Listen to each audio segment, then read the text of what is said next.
তো মনে করি হাটুয়ার সিংহে কোনো সময় বাংলাদেশে কোনো উপকার আসে নাই। আমি তাকে নিয়ে কিন্তু আপনারাই রিপোর্ট করেছেন, আমি অনেক কথা বলেছি এবং আমি এটাও বলেছি যে হাটুয়ার সিংহে এই দেশে ভালো করতে আসে না, এই দেশে ক্ষতি করবে। কারণ হি যে একরোখা লোক, তার আছে, সে এমন বড় কোচ না।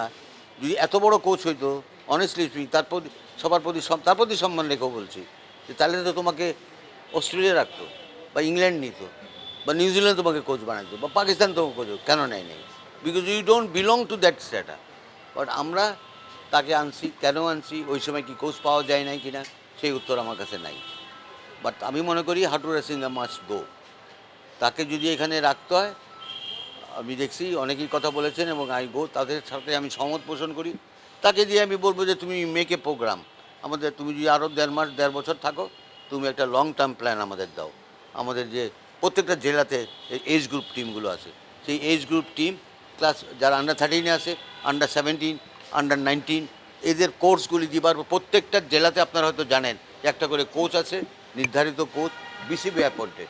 তো তারা সেই রিপোর্টগুলি করবে যে তার কোন প্লেয়ারকে তারা তাদের চোখে ভালো হচ্ছে, খেলাগুলো এখানে ভালো হচ্ছে কিনা, এবং সেইগুলো মনিটর আমরা হাটুরে সিংকে দিয়ে করাতে পারি।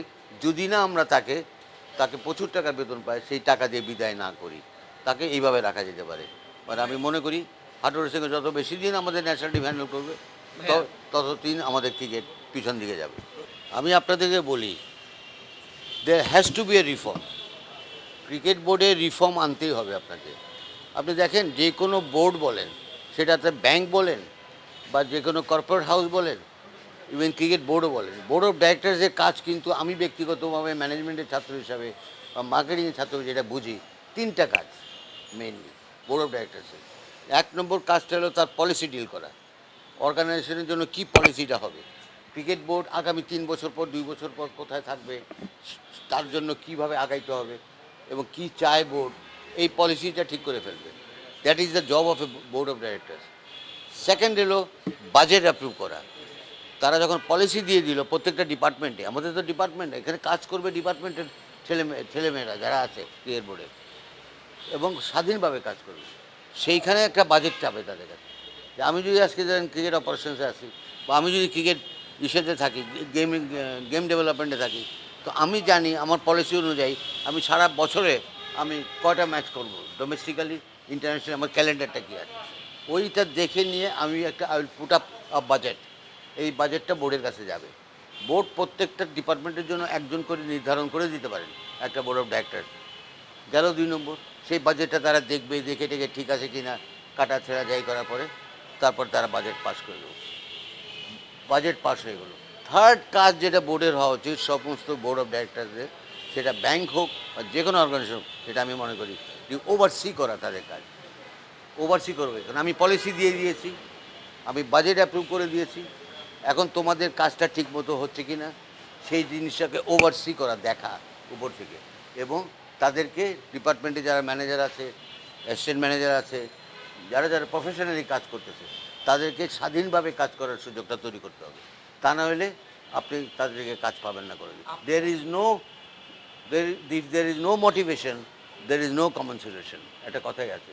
আপনি যদি ইনসেন্টিভ না থাকে, ইনসেন্টিভ একটা আপেক্ষিক শব্দ, সেটা খালি টাকা দিয়ে না, ইনসেন্টিভ আমাকে স্বাধীনতা দিয়ে।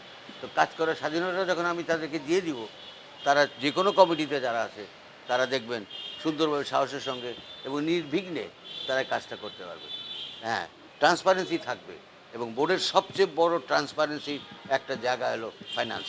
আমি মনে করি ফাইন্যান্স মানে আমাদের দেখেন ক্রিকেট বোর্ড এখন যতগুলি অর্গানাইজেশন দেশে আছে, স্পোর্টিং বলেন বা সোশ্যাল বলেন, প্রত্যেকটাই সেতে কিন্তু আপনার ট্রান্সপারেন্সিতে নাই, এবং আমাদের তো নাই। আজকে আইসিসি বলেন, এসিসি বলেন, আজকে অস্ট্রেলিয়ান ক্রিকেট বোর্ড বলেন, নিউজিল্যান্ড ক্রিকেট বোর্ড বলেন, প্রত্যেকটা দেশের ওয়েবসাইট আছে নিজস্ব। সেই ওয়েবসাইটে তারা প্লেয়ার টিম সিলেকশন নিলে আমরা দিই, সব কিছু দিই। তো আমরা কেন ভাই, যে আমাদের সারা বছরের যে অর্থনৈতিক কর্মকাণ্ড যেটা হয়েছে, যে সারা বছরের আয় কত ছিল, কত ব্যয় ছিল, আমরা সেটা কেন আপলোড করব না? সেটা করে দেওয়া উচিত। জনগণের রাইট আছে, আপনাদের অধিকার আছে যে জানার। তখন আর আপনার এসে বারবার আপনি এসে সবাইকে জিজ্ঞেস করবেন না ওইটা কী হয়েছে, ওইটা কী ইউল, একদম পানির মতো স্বচ্ছ থাকে। এই জিনিসটা করতে হবে। আম্পায়ার ডিপার্টমেন্ট, অন্য ডিপার্টমেন্ট নিয়ে অনেক কথা আছে, অনেক রকম সমস্যা এখানে হচ্ছে।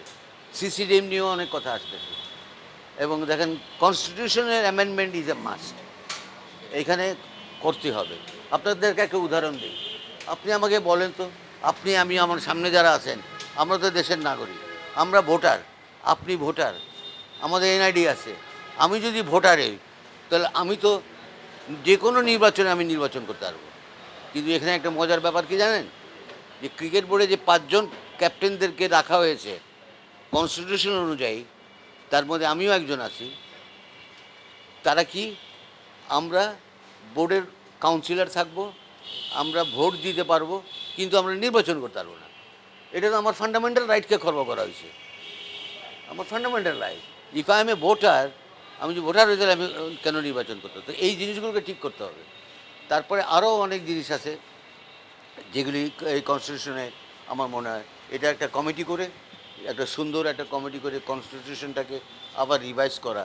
কারণ এটা করতেই হবে, এই রিফর্মগুলি আমাদের আস্তে আস্তে, একদিন হবে না, বাট স্টার্ট করতে হবে। এবং সবচেয়ে বড় কথা হলো বোর্ডটাকে সুন্দরভাবে চালাবে বোর্ড ডাইরেক্টরসরা না, তারা ওভারসি করবে, তারা উপর থেকে তারা সাজেশন দিবে, সব করবেন প্রেসিডেন্টের নেতৃত্বে। আমি খুব খুশি, আনন্দিত যে এত বছর পরে আমরা একজন ক্রিকেট প্লেয়ারকে পেয়েছি যে কিনা ক্রিকেট বোর্ডের দায়িত্বটা নিয়েছে। তো কাজেই সেই জায়গায় এই ফ্রিডম দিতেই হবে আমাদের যারা কাজ করতেছে তাদের। কোনো ডিপার্টমেন্ট নিয়ে আপনার কোনো অসন্তোষ আছে কিনা, যেগুলো ডিপার্টমেন্টে ভালো কাউকে দরকার বা ভালো কাজ হয়নি এরকম? আমি প্রথমে এক কথায় তো বলবো, প্রথমে একদম আমাদের আম্পায়ার ডিপার্টমেন্ট। এইখানে আম্পায়ারিংয়ে যেভাবে তারা অ্যাপয়েন্টমেন্ট করেছে, যেভাবে আম্পায়ারিং আমরা দেখতে পাচ্ছি, দেখেন ক্রিকেটে প্রথম সবচেয়ে মেইন স্টেক হোল্ডার, এটা আপনাদের জানতে হবে, যে কোনো দেশের ক্রিকেটের মেইন স্টেক হোল্ডার হলো প্লেয়ার্স, তারপরে মেইন স্টেক হোল্ডার হলো ম্যাচ অফিসিয়ালস, যেটা আম্পায়ার, ম্যাচ রেফারি, তারা, এরাই এলো এই ক্রিকেটটাকে রান করবে ঠিক মতো এবং স্বচ্ছতার সাথে। কিন্তু আমরা কি সেটা পাই? আপনি দেখবেন যে নিচের লেভেলে খেলা হচ্ছে, আপনারাই লেখালেখি করেছেন, আমাদের ভিতরে রক্তক্ষরণ হয়েছে। আমি কথা বলেছি অনেকবার যে এটা ঠিক হচ্ছে না। আমার কথা আমি আমার বিবেকের কাছে ক্লিয়ার ছিলাম যে না, এটা হইতে হবে। তো সেই জিনিসগুলো ঠিক করতে হবে, অর্থাৎ এইখানে আপনার স্বচ্ছতা আনতে হবে। একটা প্লেয়ার, একটা উদাহরণ দেই, একটা ভালো উঠতি খেলোয়াড়, সে যদি এমন একটা টিমে খেলে যেই টিমের মালিকানা এমন একজনের কাছে, যিনি অন্য টিমকে তার টিমকে বলে দিচ্ছে বা আম্পায়ারদেরকে ইনফ্লুয়েন্স করতেছে, যদি করে যে ওই টিমকে হারাইতে হবে, ওইখানে যদি একটা বাচ্চা ছেলে যে কিনা হয়তো তার ভিতরে প্রতিভা আছে, সব কিছু আছে, তাকে আমরা যদি ওইভাবে আউট দিয়ে দেওয়া হচ্ছে, রং ডিসিশন দিচ্ছে, তাহলে কী দাঁড়াচ্ছে? দুইটা জিনিস দাঁড়াচ্ছে।